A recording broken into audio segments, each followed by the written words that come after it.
Today we're going to dive into one of the most exciting aspects of watchmaking, and that's going to be the complications. See, those little extra features that transform a watch from a simple timekeeper into a mechanical marvel. I'll cover the history, some fun facts, and every complications from the everyday essentials, practical powerhouses, some of the charming unique, and we'll end it with the pinnacles of horology. Now, this video will be easy enough to understand for the beginners, but also have some history and facts that many of the experienced collectors will really appreciate. So no matter which one you are, stay tuned because I think this is going to be a video that you might be able to enjoy. As well as I'll also provide what I think is useful and what's not useful. Could be some hot takes, they're my opinions, but you let me know yours in the comments down below. And to get into it, I think the first thing we have to do is really define what is a watch complication. You see, watch complications is any feature beyond the basic display of hours, minutes, and seconds. These added functions bring utility, intrigue, and a touch of luxury to a timepiece. So now we're going to break them down. Let's start with the everyday essentials. One of the more common and well-known is a chronograph. And chronographs are essentially a stopwatch function letting you measure elapsed time, which many people know. But while you probably know what the chronograph is, do you know the history? You see, the concept of measuring elapsed time began back in the early 19th century with Nicolas Richeau's chronograph.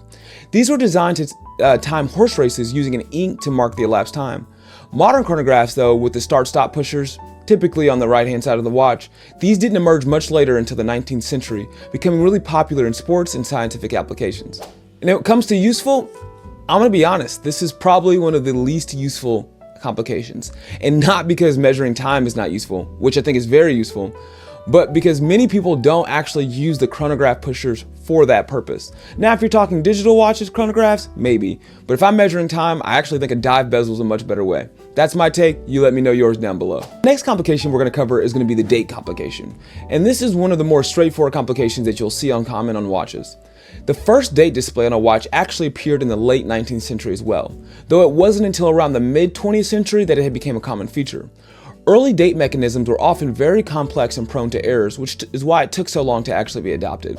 Now, when it comes to usefulness, I think that this is one of the most useful features that you can find on a watch, and it actually has a pretty interesting history. One of the watches that really helped put the date function into use and popularity was actually the Rolex Datejust.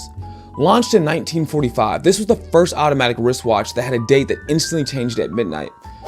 Which brings us into the next function, which is going to be a day date. Often paired with a day, the day display adds convenience by showing the day of the week, typically written out in full words.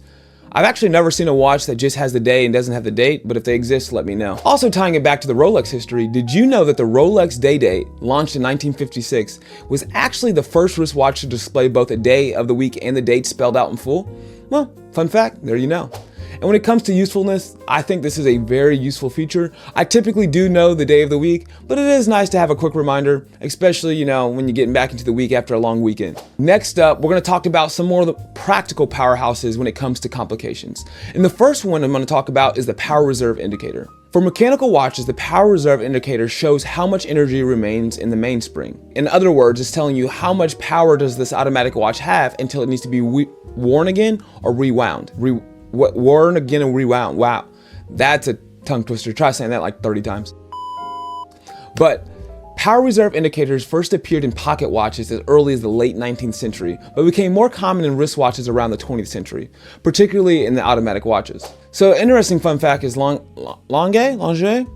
Help me out. I know I'm saying it wrong. I'm sorry. I got to practice this a little bit more. I'm more of a watch guy than a pronunciation guy, but the company that you know that I'm talking about, ding, is known for its prominent and beautifully designed power reserve indicators, and it's also often called the I think is how it's pronounced, but it's basically just like an up and down indicator.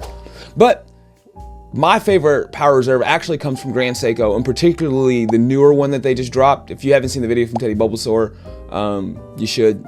Is it weird to recommend another person's video in your own video? I don't know. It's a great video, cool watch. I think I might even add it to my grow list. But what I love about this indicator is how beautiful that it looks and all the details that they put into developing this indicator. They also have a cool feature that when you're winding up the watch, there's a little bird that comes out. I don't know.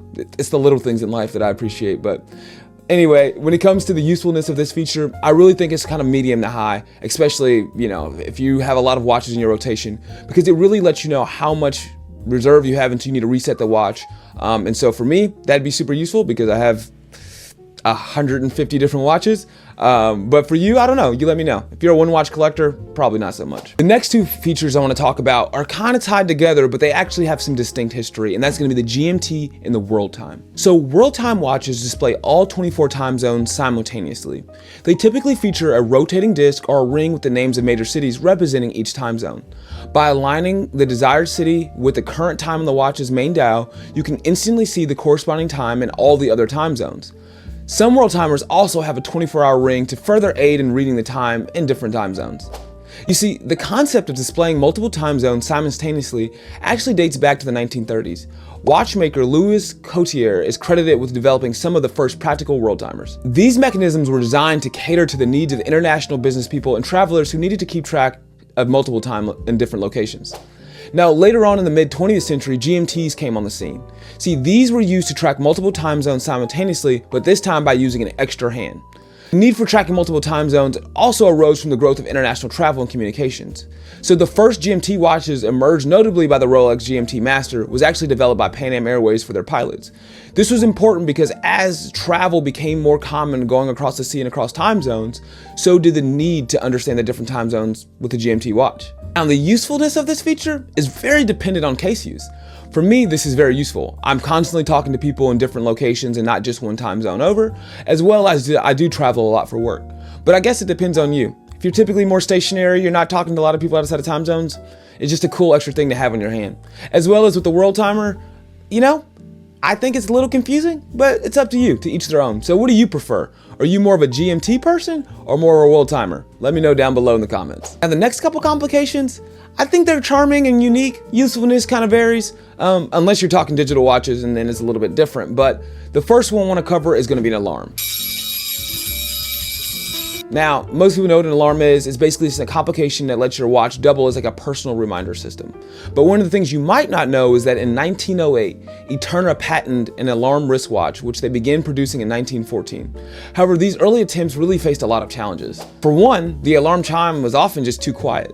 And second, the alarm function significantly impacted the timekeeping accuracy. And lastly, the alarm really drained power from the mainspring, really affecting the overall performance. However, in the 1940s is when they actually took a large leap forward with Vulcain's Cricket. You see, this watch is a pivotal moment in the alarm watch industry. Vulcain's Cricket was a hand-wound watch with a robust and reliable alarm function. It was used as a dual bearer system, one for timekeeping and one for the alarm, and specifically designed case to amplify the buzzing sound, making it significantly more audible. The Cricket was also popular with US president, earning its nickname as the President's Watch. One of the presidents who wore that watch and was also from near my hometown was actually Harry S. Truman. He was a president, 40, 30? Nah, he wasn't 40, that's recent. I don't know what president number he was, but he was a president, and he wore the watch. So yeah, the more you know. And if you learned something new so far in the video, hit the subscribe button. And if you haven't learned anything new, you're pretty smart. And maybe I'll teach you something new with the next one. And the next phase of these complications is the moon phase. You get it? Next phase, the moon phase. I thought it was pretty funny. Anyway, so the moon phase displays the current phase of the moon, blending utility in with a little bit of an artistic flair. Moon phase displays have a long history in horology, and they appeared in astronomical clocks and pocket watches, honestly, centuries ago. They were initially used for navigation and agricultural purposes. And another fun fact is the most accurate mechanical moon phase displays can actually track the moon cycle with an accuracy of 1 day in over 120 years. Pretty crazy if you ask me. However, when it comes to the usefulness, probably low, maybe medium in some very niche cases. It's really primarily an aesthetic thing, and it's, you know, more of a favor for visual appeal. But if you're maybe a farmer or an agricultural worker, because historically moon phases were used in guiding planting and harvesting, some farmers would still follow lunar cycles for specific crops. Or maybe another use case could be for like a fisherman. Certain types of fishing are believed to be more successful during specific moon phases due to its influence on tides and fish behavior. Or maybe you're just an outdoor enthusiast, you know, want to go camping and you want to know the moon phase, help with, you know, your nighttime activities. Or you're a werewolf. I don't know. So fisherman, werewolf, outdoor enthusiast, farmer, if you're one of those things, this is a complication that's useful for you. But for most of us, it's just something pretty to look at. Also, my actual first video was a video about moon phase watches, so I actually don't watch that one. It's pretty bad, but you know, we all start somewhere. So let's go ahead and go to the next one. So these next two are gonna seem similar, but there actually is a difference. So first, I'm gonna start with the annual calendar. Annual calendars adjust automatically for the varying lengths of months, requiring a manual adjustment only once a year.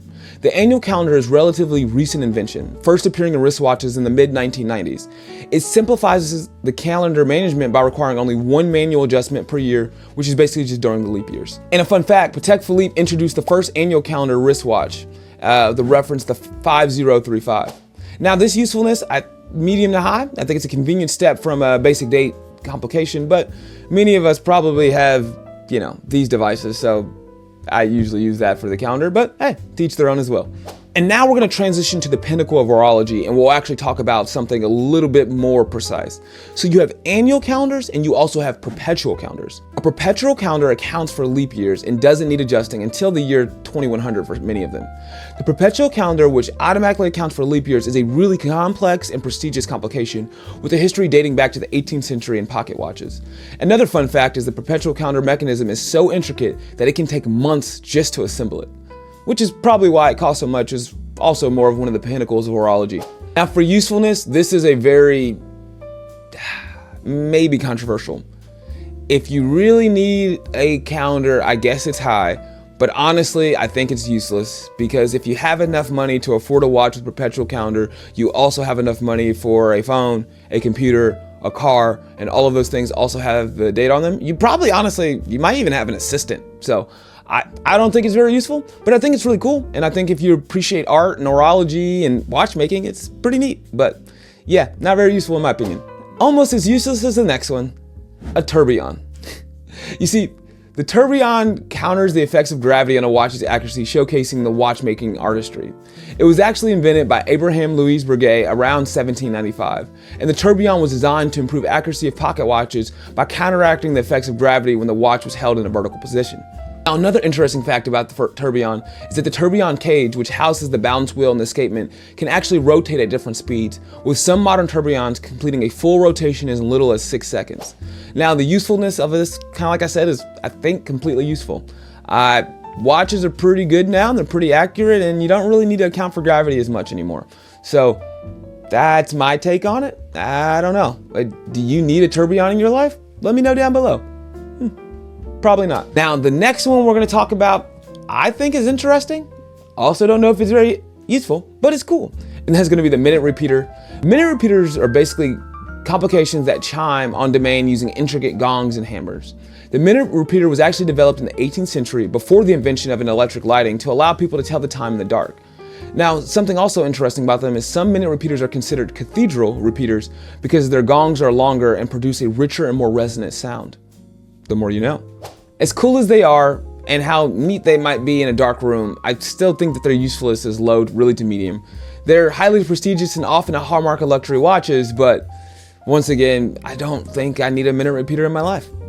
Maybe an hour repeater. Sometimes it's good to know the top of the hour, but not every minute. All right, but there you have it, guys. This is my take on some of the watch complications, from the useful to, the more hot horology. Let me know what you think in the comments down below. Is there any complications that I didn't cover that I should have? Is any of my takes on the usefulness a little bit hot? I guess that's the phrase of a hot take. Anyway, I thank you so much for spending your time with me. You could have been anywhere in the world and you just decided to spend your time with me right now, and for that I'm incredibly thankful. I hope that you, your family, and your collections are blessed in the days ahead. This is Tyree. God bless and peace.